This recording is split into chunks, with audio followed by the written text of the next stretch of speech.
Hey everybody, it's SakaeCFV here today, and I'm going to be doing a very quick Regalia deck profile update.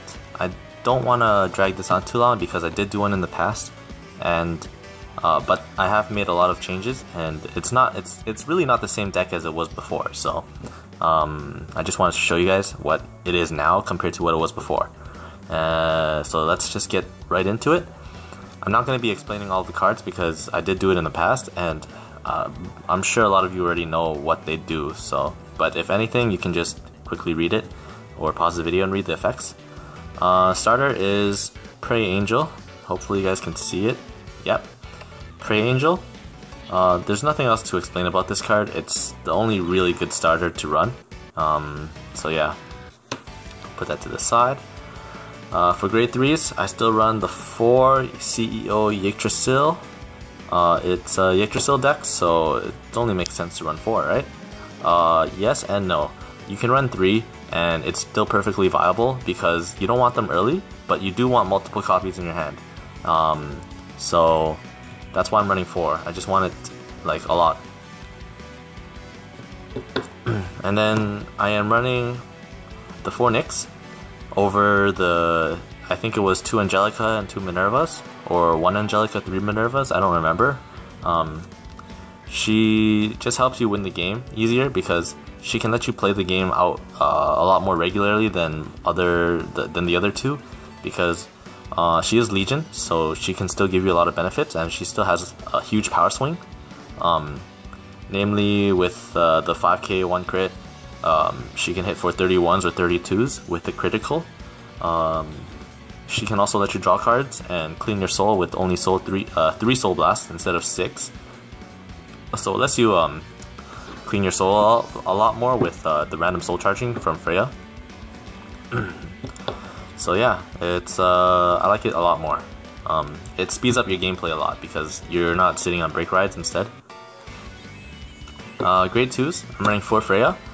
I like this a lot more. I used to run the 4 Hesperus. I'm not anymore because Hesperus is really slow, and she doesn't have an effect in this meta anymore because she used to affect PBA a little bit, not a lot, because PBA they have to call stuff from their hand, but a lot of the times they call from their deck and they replenish their field really fast and really easily without committing. But ever since Bluish Flames came out, yeah, Hesperus is just useless because Bluish Flame just pluses off 1 card, and then they fill their entire field off 1 card, and it's insane. So yeah, definitely not good anymore. Running the 4 Freya. Reason being is because when you Legion, you want at least 1 or 2 of her on the field. You really need her on the field when you do the Legions, because your first Legion and your second Legion, those 2 are the ones that count the most because those are really early in the game, right? Really early in the game, what does your deck comprise of? Hopefully your triggers are still in there, but even with 16 triggers in your deck trigger to non-trigger ratio is still really high. So you want to just soul charge the shit out of your deck, just randomly soul charge as much as possible. That way you can use Nyx or Yggdrasil and clean out your soul, and then re-Legion to put back the triggers, do it again, clean out your soul, re-Legion, put back your triggers. That way, when you hit like turn 6 or 7 or 8, your whole deck is like small as shit, and it's like all triggers. The faster you can do this, the faster you will win the game, because like they can't deal with that pressure early mid-game, because turn 6, turn 7, turn 8, that's still mid-game. It's not late yet, and they won't have a lot of cards to guard against two triggers. Like, you're going to be flipping 2 triggers. If you can do this really effectively, you're going to be flipping so many triggers, it's going to hurt, and they won't be able to guard against it, honestly. So the 4 Freya. 4 Norn, because she's the Legion mate of Yggdrasil, and her effect is too good. Same with Hemera. 4 Hemera, effect is too good. Legion mate of Nyx. Yeah, grade 2 lineup. So yeah. Grade 1s, I am running 4 Quintet walls. This is the same reason as Nyx. Quintet wall as early as possible, recycle those triggers. Quintet wall, recycle. Another reason why I'm running the 4 Quints is because I am running 4 Appwitch Ciders. For those of you who don't know, when you Quintet wall and then you drop a Cider from your hand, everything goes into your soul. So that's 7 soul for 2 cards and 1 counter blast. It's really effective and really great combo. So yeah, 4 Quintets, 3 Ciders. 2 Ordains, just to help with the power swings. And then 4 Shinies, because level 1 Hemera and soul charging is always good. Yes. And then trigger lineup. 4 heal triggers, because we're not dumb. 2 stand triggers. Just 2. You want these out of your deck. You don't want these in your deck, right? Because you just want them in your soul, and then you want to help with the power swings. Because you have, if you soul blast the 5 Norns, you have 25k power on top of your 30. So they're blocking for 55, and then hopefully you're gonna flip a trigger, so they're blocking for 60 at least. 3 draw triggers. I almost forgot what they were, like draw triggers, okay. 3 draw triggers. I was running 4 for a long time, and it worked really well, but it still works really well at 3, and it helps with the stands. It makes room, so it's great. 4 of the Battle Maiden crits. I'm running 4 of these and 3 of these because the power helps a lot and it goes into soul, so why not? Plus you don't really target triggers a lot when you soul charge, so yeah, might as well. And then I'm running 3 of the Regalia crit triggers. So in total, 7 crits, 3 draws, 2 stands, and 4 heals. Yep. And yeah, that's the deck. Hopefully I explained everything I could about the deck's gameplay, and yeah, it's just you just soul charge and then you clean and you recycle, and you just repeat that until you can ride Yggdrasil and then flip 2 triggers and win the game. Even when you flip 2 triggers though, okay? When you flip 2 triggers, you don't put it to Vanguard, you put it to the rear guard, okay? So say you're on Yggdrasil and you flip a crit trigger. What do you do when he does a 2-pass?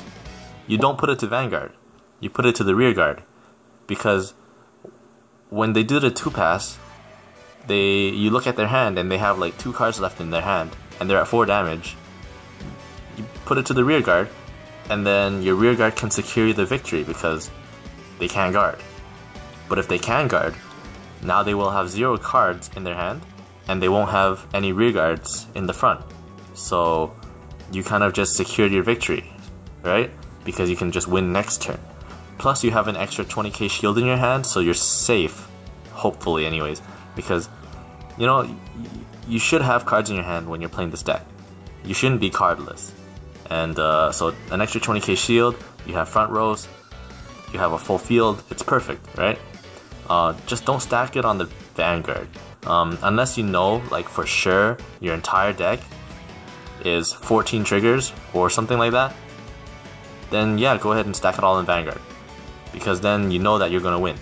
But if, say there's 13 triggers and 1 non-trigger, you don't want to bank it on the fact that you might flip that 1 non-trigger, because that has happened a lot in the past. So just put it on the side, and when you attack, it's gonna be like 21,000. How many cards is that to guard? At least 2, right? Because it's a 10 and a 5. And then if you flip a second trigger, there's no salt. You put it on the other side, it's another 21. So another 10 and another 5. Just keep burning their cards in their hand and you win the game. It's easy. Like a wise man once said, you can win the game even if you don't flip a trigger, if you play smart. Anyways, I hope you guys enjoyed this deck profile. I will be making more soon. I ordered my Riviera Legions online because Bushiroad fucked over Canada and they didn't send us any Legion promos for the Revival campaign. So I had to order them online myself. But yeah, they're coming in, and I will be making the Riviera one.